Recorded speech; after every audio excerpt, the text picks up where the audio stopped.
السلام علیکم، میں محمود سر آج میں کلاس 8 کا چیپٹر 2 پڑھانے جا رہا ہوں۔ مجھے امید ہے آپ عید اچھی ڈھنگ سے منا لیے ہوں گے۔ آئیے تو سبق شروع کرتے ہیں۔ حضرت عائشہ صدیقہ رضی اللہ تعالیٰ عنہا، پہلے ان کے بارے میں جان لیں۔ حضرت عائشہ صدیقہ رضی اللہ تعالیٰ عنہا، صدیقہ ان کا لقب اس لیے ہے کہ حضرت عائشہ جو ہے حضرت ابوبکر صدیق رضی اللہ تعالیٰ عنہ یعنی پہلے خلیفہ حضرت ابوبکر صدیق کی بیٹی تھی۔ ٹھیک، اب سبق شروع کرتے ہیں۔ اللہ تعالیٰ نے قرآن مجید میں حضرت محمد صلی اللہ علیہ وسلم کی بیویوں کو امہات المؤمنین یعنی ایمان والوں کی مائیں کہا ہے۔ ام المؤمنین یا امہات المؤمنین یعنی حضور اکرم صلی اللہ علیہ وسلم کی جتنی بھی بیویاں ہیں انہیں جو ہیں ام المؤمنین یا امہات المؤمنین کے لقب سے یاد کیا جاتا ہے، مسلمانوں کے ماں۔ اس ارشاد کے مطابق حضرت بی بی عائشہ صدیقہ بھی تمام مسلمانوں کی ماں کا درجہ رکھتی ہیں۔ خلیفہ اول حضرت ابوبکر صدیق آپ کے والد تھے، اس نسبت سے وہ صدیقہ ہوئیں، یعنی حضرت ابوبکر صدیق جو پہلے خلیفہ ہیں، جو یار غار بھی ہیں، حضور اکرم صلی اللہ علیہ وسلم کے دوست بھی ہیں، یار غار بھی ہیں، ان کی ہی بیٹی حضرت عائشہ صدیقہ رضی اللہ تعالیٰ عنہا تھیں۔ آپ کی والدہ ماجدہ کا نام، پہلے یہ جان لے، والدہ، دیکھیے یہ لفظ آیا والدہ یعنی ماں اور والد باپ ہو گئے۔ آپ کی والدہ ماجدہ کا نام ام رومان تھا۔ یہاں کٹ رہا ہے، اسے دیکھیے ادھر کر لیجئے، ام رومان تھا۔ حضرت عائشہ کا چہرہ سرخ و سفید تھا، شوخ چنچل اور ہنسمکھ تھیں، بدن چھریرا اور بلا کی پھرتیلی تھیں۔ آپ اس کو ادھر کیجیے اور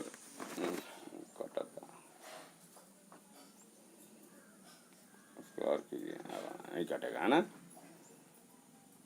اب ہوا۔ چلیے، تو حضرت عائشہ کا چہرہ سرخ و سفید تھا، شوخ چنچل اور ہنسمکھ تھیں، بدن چھرورا اور بلا کی دل پھرتیلی تھیں، پیدائشی ذہین تھی، حافظہ نہایت پختہ، اور ایک بات جو سن لیتی تھی اسے ہمیشہ کے لیے ذہن نشیں کر لیتی تھی۔ یعنی حضرت عائشہ صدیقہ رضی اللہ تعالیٰ عنہ ذہن کی نشین بھی تھی، ذہن نشیں بھی تھی۔ آپ ایک بار جو چیز سن لیتی تھی فوراً یاد کر لیتی تھی۔ حیرت کی بات یہ تھی کہ ان کا قد کم سنی ہی میں تیزی سے بڑھا، اس سبب سے 8-9 سال کی عمر میں ہی وہ توانا اور جوان نظر آنے لگیں۔ 9 سال کی عمر تک ان کی تعلیم و تربیت ان کے والد حضرت ابوبکر صدیق اور والدہ حضرت ام رومان کے زیر نگرانی ہوئی۔ سمجھ گئے؟ یعنی 9 سال کی عمر تک حضرت ابوبکر صدیق اور حضرت ام رومان کے زیر نگرانی آپ کی تعلیم و تربیت ہوئی۔ ہجرت سے قبل یعنی جب حضور اکرم صلی اللہ علیہ وسلم مکہ سے ہجرت کر کے مدینہ گئے، پہلے یہ جان لیجئے ہجرت کرتے ہیں، یہاں لفظ ہے ہجرت کرتے ہیں۔ حضور اکرم صلی اللہ علیہ وسلم جب مکہ سے مدینہ ہجرت کر کے گئے، یعنی حضور اکرم صلی اللہ علیہ وسلم مکہ میں 53 سال رہے، اس کے بعد آپ جو ہیں مدینہ ہجرت کر کے چلے گئے۔ تو یہ کہہ رہے ہیں کہ ہجرت سے قبل مکہ میں ہی 6 سال کی عمر میں ان کا نکاح ہوا، اور ہجرت کے بعد مدینہ منورہ میں ان کی رخصتی ہوئی اور حضور اکرم صلی اللہ علیہ وسلم کے پاس آ گئیں۔